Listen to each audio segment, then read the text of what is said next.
Good morning বন্ধুরা, শুভ সকাল। তোমরা সবাই কেমন আছো? আশা করি ভালো আছো। আবার একটা ভিডিও নিয়ে তোমাদের সামনে চলে এলাম। ফার্স্টেই আমি ফ্রেশ হতে চলে গেলাম, এই যে ব্রাশ করে নিচ্ছি।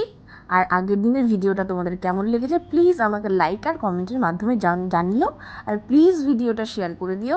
আর হ্যাঁ, আগের দিনে রান্না করতে গিয়ে আমার যে হাতটা পুড়ে গেছিলো, তার জন্য সবাই আমাকে ফোন করে জিজ্ঞেস করেছে যে তোমার হাত কেমন আছে। হ্যাঁ, আমার হাত এখন ভালো আছে। আর এই যে আমি ফ্রেশও হয়ে গেলাম, তারপর রান্নাঘরে যাচ্ছি জল খেতে। এত গরম পড়েছে যে নর্মাল জল খাওয়া যাচ্ছে না, তার জন্য ফ্রিজে থেকে ঠান্ডা জল বের করে এবার নর্মাল জলের সাথে মিশিয়ে আমাকে খেতে হচ্ছে। এবার জলটাও আমি খেয়ে নেব।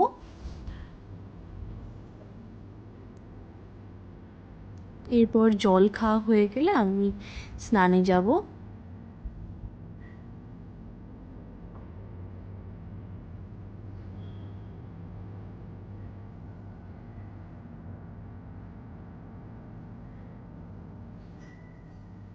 এই যে আমি স্নানে যাচ্ছি। ও, লাইটটা জ্বালাতে ভুলে গেছিলাম, এবার লাইটটাও জ্বালিয়ে নিলাম। এবার স্নান আমার হয়ে গেছে, বাথরুম থেকে বেরিয়ে পড়লাম। তারপর আমি আমার গামছাটা আমাদের বারান্দাতে মেলে দিয়ে আসবো। আমাদের ঘরের সামনে একটা ছোট্ট ছাদ আছে, সেখানে আমাদের একটা বারান্দা আছে, সেই বারান্দাতে গামছাটা মেলে দেবো। দেখো, গামছাটা মেলে দিচ্ছি।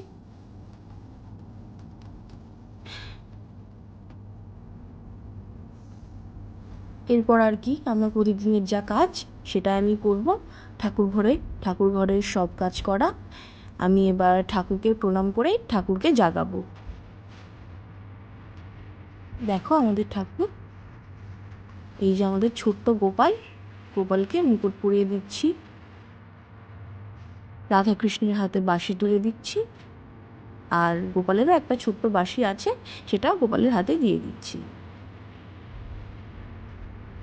তারপর এটা আমাদের গুরুদেব, ওনাকেও জাগিয়ে বসিয়ে দিলাম। এরপর আর কি, ঠাকুরের বাসনগুলো এবার নিয়ে যাচ্ছি ছাদে। আমরা ওই ছাদেই মাজি ঠাকুরের বাসন। দেখো, তারপর আমি তুলসী মন্ত্রটাকে ধুয়ে নেব জল দিয়ে।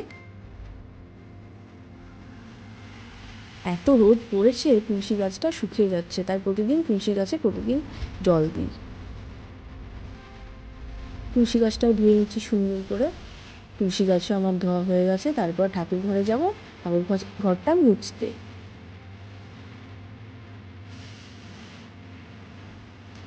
দেখো, ঠাকুর ঘরটা মুছে নিচ্ছি সুন্দর করে।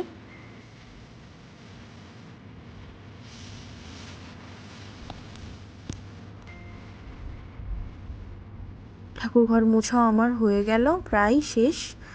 এরপর গাছে ঘর মোছার জলটা দিয়ে এলাম। তারপর আমি গোপালকে জল বাতাসা দিয়ে দেব। আর ও হ্যাঁ, তুলসী পাতাও দিই কিন্তু, এই যে তুলসী পাতা দিচ্ছি। তারপর প্রদীপটা ধরিয়ে নিলাম।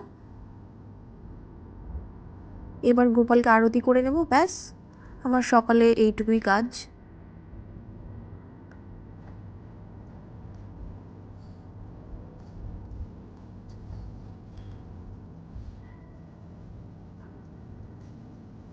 ঠাকুর ঘরের কাজ হয়ে গেল।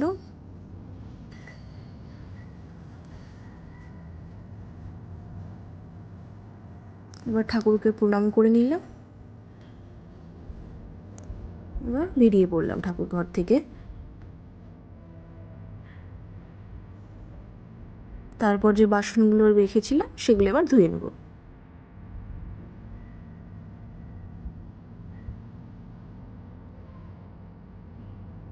এবার আমার ঠাকুরের বাসনও ধোয়া হয়ে গেছিলো।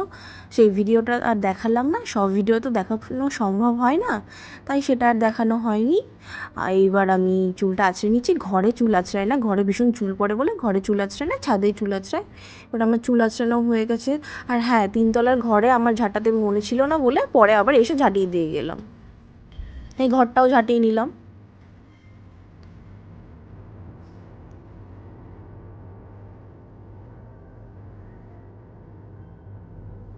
তোমরা যদি আমার ঘরের ভ্লগ দেখতে চাও বা ভিডিও দেখতে চাও তাহলে আমাকে প্লিজ কমেন্টের মাধ্যমে জানিও। আমি পুরো আমার ঘরের ভিউটা দিয়ে দেবো তোমাদের ভালো করে, ভিডিওর মাধ্যমে পুরো প্রপারভাবে দিয়ে দেবো। এরপর দেখো আমি রেডি হচ্ছি, হঠাৎ করেই প্ল্যানিং হলো যে বাবার বাড়িতে যাব। তো আমি বাবার বাড়িতে যাওয়ার জন্য রেডি হয়ে নিয়েছি। দেখো আমাকে কেমন লাগছে দেখতে। তো এবার বেরিয়ে পড়ছি বাবার বাড়ি যাওয়ার উদ্দেশ্যে।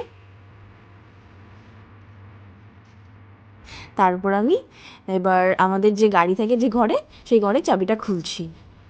এই ঘরে আমাদের স্কুটি বা বাইক দুটোই থাকে এখানে। এই যে আমার বড়মশাই স্কুটি বের করছে, উনি ভিডিওতে আসতে চাইছিলেন না, তো আমি বললাম যে না না আসো, কিছু অসুবিধা নেই, আমি দূর থেকে তোমার ভিডিওটা নিচ্ছি, পুরো প্রপার তোমার মুখ দেখাচ্ছি না। তো ও লজ্জা পাচ্ছিলো প্রথমে, তারপরে বললো না ঠিক আছে কোনো অসুবিধা নেই। তো এই যে আমি বাড়ি থেকে বেরোচ্ছি, এবার হেলমেটটা পরবো।